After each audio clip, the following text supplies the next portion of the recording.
Today we've got my friend Al Franken. Thanks for coming back on. My pleasure, Brian. So let's jump in. We have Republicans all over the country signing on to these lawsuits to help Trump overturn the election results. The election's over, the litigation's DOA. I'm not worried about any of that. What I'm worried about is how you come back from this. Like, how do you recover when half of the government is fundamentally opposed to the democracy that they're participating in? You expect me to answer that? I don't know. This was obscene. Yeah. This is completely counter to what our country is supposed to be about. This was unprecedented, of course. This is the Republican Party basically saying, if we can't suppress enough votes to begin with, we'll do it on the other side. This is obscene. This is terrible. I don't know if we recover from this. I think 75% of Republican voters believe that this election is somehow bogus. Yeah. I don't know how you recover from that. I guess the question is, like, why do this for Trump? Because he ran behind every other candidate down ballot. He turned out 81 million Americans on the left. He's overseen the fourth biggest mass casualty event in U.S. history, and he objectively lost. So what do you think the upside is for Republicans who continue to perform for him? They know that his base is the Republican base. Yeah, he got 74 million votes. He did lose, but it's the second most votes that any presidential candidate has ever gotten. Yeah.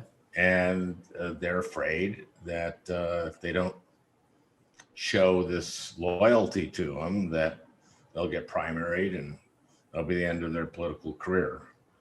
And that just evidently that means a lot more to them than any kind of principle. I have some Republican former colleagues who I text to every once in a while, and I was asking them sort of the same thing. And this is a while ago. This is like 10 days ago or 12 days ago.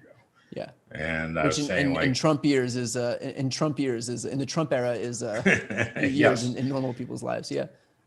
And I was saying, like, say something right now. This is bad for the country. This is bad. This is undermining our system. And they would text back stuff that made no sense. Well, having recounts and audits of the election, that's good. That'll help the legitimacy if you have audits. And I'm going like, well, yeah, but the president is you have the audits and the recounts, and the president is saying it still doesn't count. Right. It's still bogus. It's still rigged. And then they'd say something similar back, and I go like, are you like literally pretending not to understand what I'm saying? And at a certain point, they wouldn't respond. And it was, I'd go like, look, if you want to say I'm afraid of losing my next primary, fine, just tell me that. We're seeing now this migration from Fox News, and I like speaking about Fox to you because I know that you have a special affinity for right-wing media. They sued me, Fox News. So we're seeing this migration now from Fox over to OAN and Newsmax because somehow Fox isn't conspiratorial enough. What kind of an impact do you think that's going to have on the GOP, in your opinion? Does Fox go more fringe to compete? Does it cut its losses and go more moderate? Like, what do you think that the right-wing media ecosystem is going to look like moving forward? Oh, it's just getting worse and worse. Basically, we have two information universes in our country now. And one is normal sort of mainstream media. You know, if you get your information from the Dallas Morning News or the Minneapolis Star Tribune, or maybe from the New York Times and the Washington Post and from CNN and from other sources. Maybe you read books, or you get it from social media. Facebook sends you whatever it is you seem to want to read. Yeah. And so, and the algorithms, they know you better than you know yourself.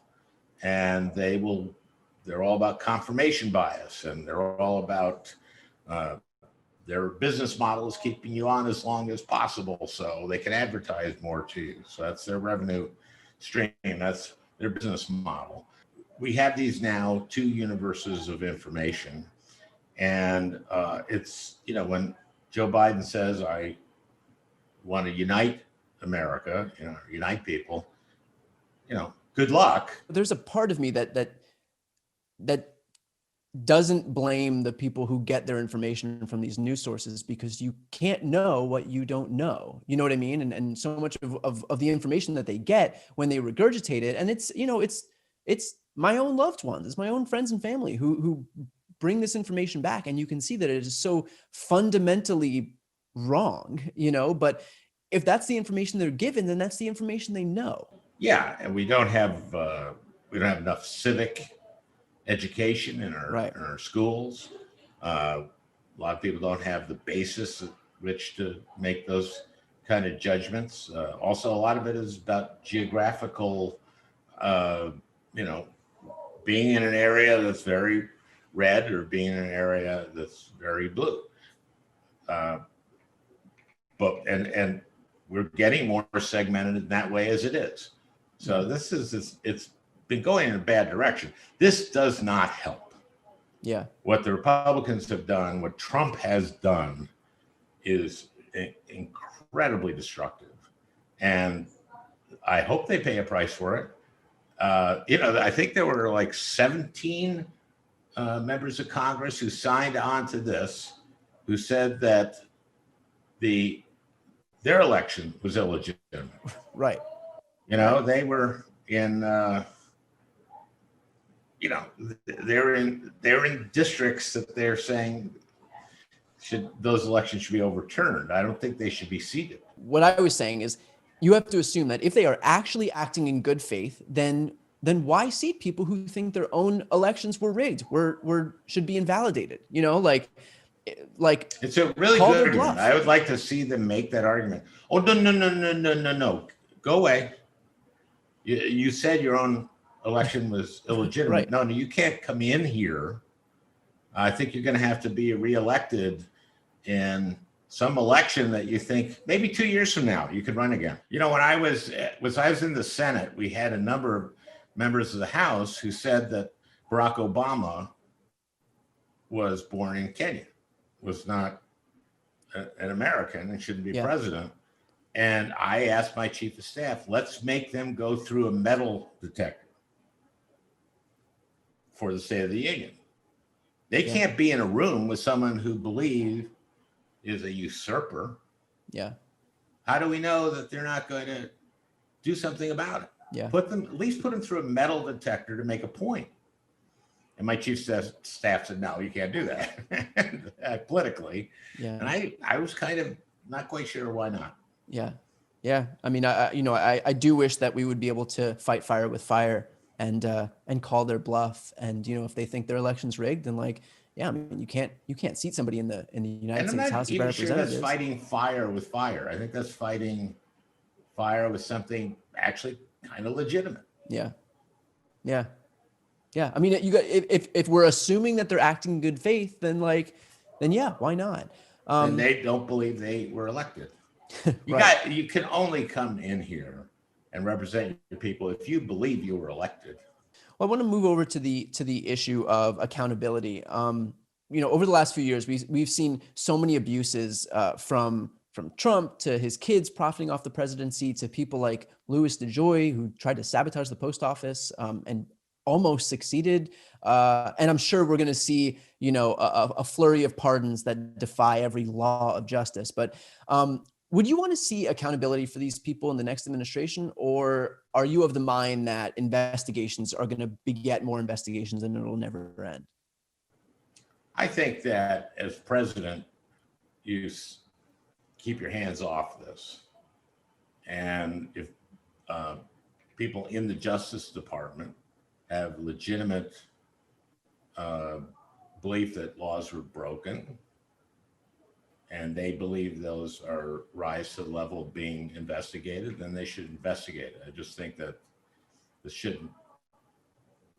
president should stay away from this. So I know you touched on this, and I want to talk about Democrats' messaging, because we have a party in Republicans that have overseen a botched response to the pandemic, an economic recession, a jobs crisis, and yet Democrats lost seats in the House. We lost seats in state legislatures. We failed to take the Senate so far.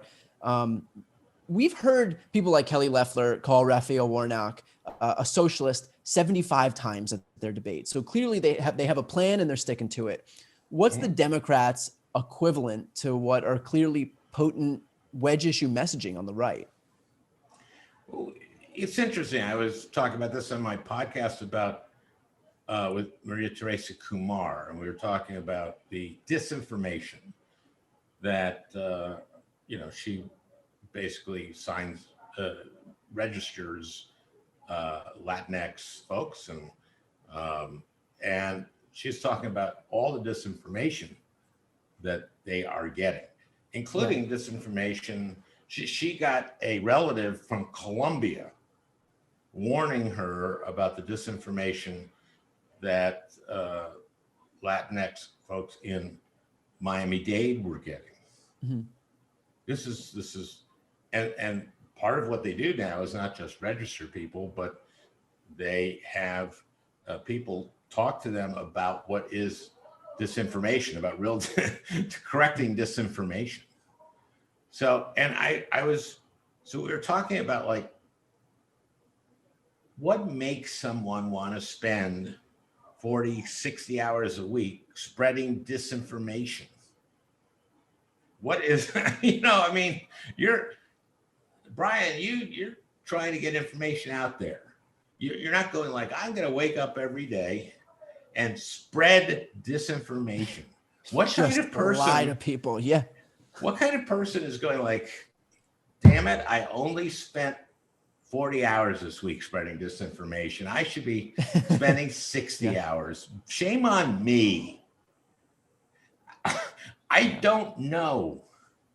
I don't know what this is. I do think there's a fundamental difference. Now, are all my former Democratic colleagues, virtuous? Believe me, no. Yeah. But wow, what is this? This is, and are there faults with mainstream media? Oh boy, yes. Our information is, and our media is kind of screwed up in a lot of ways, but there is a fundamental difference between what you get from one side and from the other side. The way that I've kind of justified it to myself is that Democrats have the more popular agenda to run on, and Republicans don't. I mean, lowering taxes for the wealthy is not a nationally popular agenda item. Taking away healthcare from Americans is not a nationally popular agenda item. Who's a popular agenda for lowering taxes on the wealthy? The wealthy. Yeah, of course. So the way I justify this to myself is that they can't run on their agenda. So the lies are all that they have. The disinformation is all that they have, because if they were to just be honest about what they're running on, I mean, like lower taxes for the wealthy, squashing a woman's right to choose what she does with her own body, like all of these items are not popular with the American people. So they rely on the disinformation because it serves as a cover for having to actually, talk about the truth. That's why it's just these culture war wedge issue bullshit items about radical socialism and migrant caravans coming to rape and pillage, and we're coming to knock down your door so we can pry the guns out of your cold dead fingers. Because if it was actually a good faith conversation, based on the truth on each party's respective agendas, then it would be, okay, well, yeah, we're looking to give liability shields to corporations. Vote for us. There are, at one time, there were sort of legitimate issue differences that we had in our country. One thing I say about Democrats is we don't message great. I have this thing I said that our bumper stickers usually end with "continued on next bumper sticker." Yeah. Now, except to fund the police. Now, that wasn't a bumper sticker, but it's our first catchy phrase, which actually barely anyone was saying it. And the people who were saying it, I don't think were saying abolish the police. They're saying let's reform the police and maybe spend less money on certain aspects of the police. But to reform them properly, you might have to spend more money. I don't know. We certainly are not recruiting cops in the right place. There's a lot of bad apples. Again, on my podcast, I had Charles Ramsey, who was chief of police from Philadelphia, and then from Washington, who was head of the Obama task force or commission to reform police, which was disbanded, of course, by Trump when he got in. He said there's a lot of bad apples, but you have to look at the apple tree and where we're recruiting from. And there's a whole list of other stuff, obviously, like training and de-escalation. I was a big champion of crisis intervention training, which saves a lot of lives. So police recognize a situation where they shouldn't be using force. And there's a lot we should be doing, and sometimes we don't message what we're doing correctly. And other times, and we are also a wide party. We have, AOC and we have Biden now. AOC supported Biden, and I think those differences are healthy and good. And she really, she represents her constituency well, and she's a powerful force and spokesman. But that broadness of our party is very different from what I see as a very narrowing of their party. Yeah. And that makes it easier to message. Right, totally. Especially if the only dissenter in that party is like, you have basically Mitt Romney and then the rest of the Republican Party, the rest of the Republican Party. In Congress, that appears to be what it is in Congress. And then every once in a while, another, there might be, should we not get the Senate? And I hope we do. And I would encourage everyone to do everything they can. This is the finish line for this election. And I've been fundraising for Unite Here, which is a ground operation of that union. The culinary workers in Nevada are a great ground operation. They're part of Unite Here.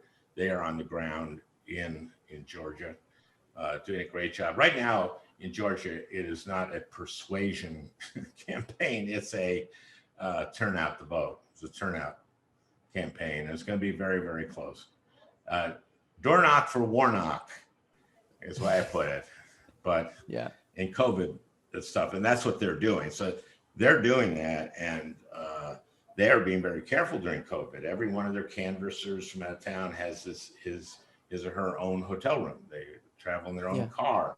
That's expensive. So if you can go to help them in Unite Here, that'd be something you can do, because this is the finish line. This is it. The 2020 election went into overtime. And what's at stake is the United States Senate.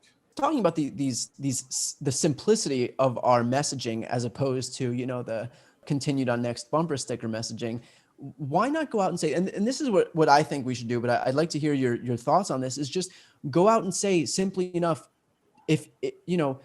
we will give you a $1,200 stimulus check, period. We'll pass a $15 minimum wage. We will legalize marijuana. These are simple, instant gratification issues, as opposed to telling a 22-year-old that like, you know, not to worry about, that was not that already it's not three but, times longer than their message. But, yeah. you know, it's funny about the marijuana, legalizing marijuana. In Minnesota, there are 2 legalized marijuana parties that are on, get a line on the, you know, general election ballot. And because of them, we were 2 seats away from taking the state Senate, which meant we would have had both the Senate, the House, and and also we would have had the governor. So we would have been able to pass anything that we could agree on as a party. Yeah. Because these 2 legalized marijuana parties were on the ballot, we fell short by 2 seats because they took votes away from the DFL, Democratic Farm and Labor candidates for state Senate.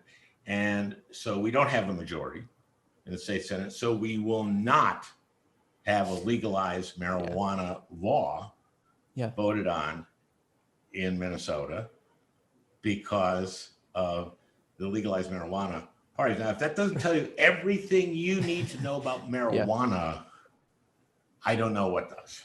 Yeah, I mean, it's, first of all, that's an argument for ranked choice voting. And second of all, I mean, look, if there are enough votes to siphon votes away, that people will vote on that as a single issue to the point where they will blindly, you know, cut off their nose to spite their face, so to speak.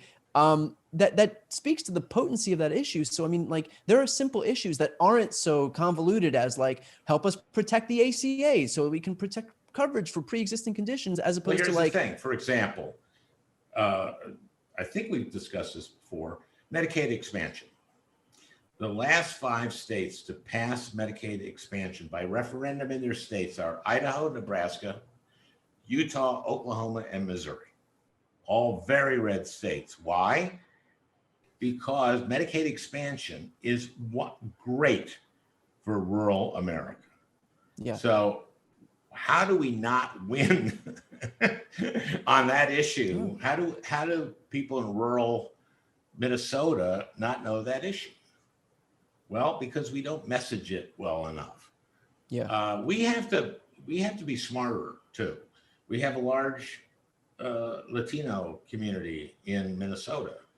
They don't turn out, and they should be turning out for us. And we don't do a good enough job messaging to them. We can do a lot better job. That's for sure. And what you're saying, I think, is something we have to be looking at, is simplifying the message. But what I'm saying right here isn't very simple.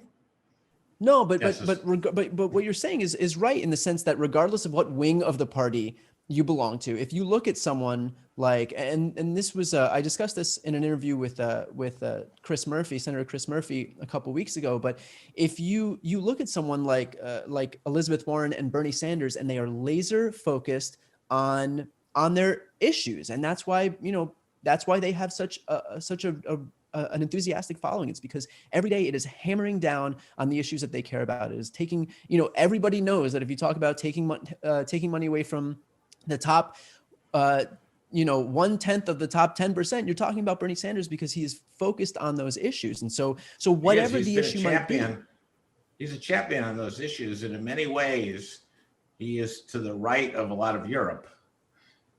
But if you look at where he and Elizabeth were on single payer, they were for single payer without any ability to get private insurance.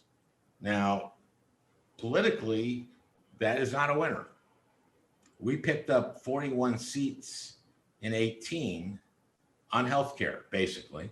Yeah. And that's because in 17, Americans got to see what getting rid of the ACA would do.